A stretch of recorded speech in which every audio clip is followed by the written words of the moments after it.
Sous la marque Stone & Style, Ebema fabrique des produits de qualité pour le jardin, la terrasse et l'allée.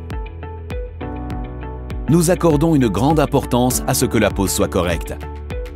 Voici comment réaliser la pose des dalles Megateagles de grand format. Une pose correcte commence par la mise en œuvre d'une bonne fondation. Mélangez les dalles Mega Smooth de grand format de plusieurs paquets. Posez les dalles Mega Smooth, de préférence avec une pince de positionnement à vide. Vous en trouverez dans la plupart des centres de location. L'aire de pose doit supporter les Megateagles de grand format sur toute leur superficie. Lorsque les dalles Megateagles de grand format ne sont pas au bon niveau, adaptez l'aire de pose. Couvrez les dalles afin de prévenir les taches de ciment, sable stabilisé ou sable argileux.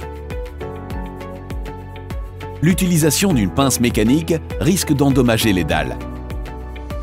Si vous en utilisez une, prévoyez une protection en caoutchouc.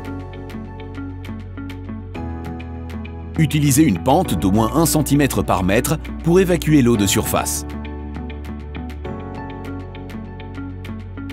Si vous posez les dalles Megateagles de grand format sur une allée carrossable, utilisez exclusivement des dalles de minimum 8 cm d'épaisseur. Prévoyez aussi des bordures afin que les dalles ne puissent pas glisser. Remplissez les joints de sable de quartz blanc, putt et lavé. Attention, les dalles Megateagles de grand format ne peuvent pas être vibrées. Pour les terrasses, il n'est pas nécessaire d'ensabler les dalles Megateagles de grand format.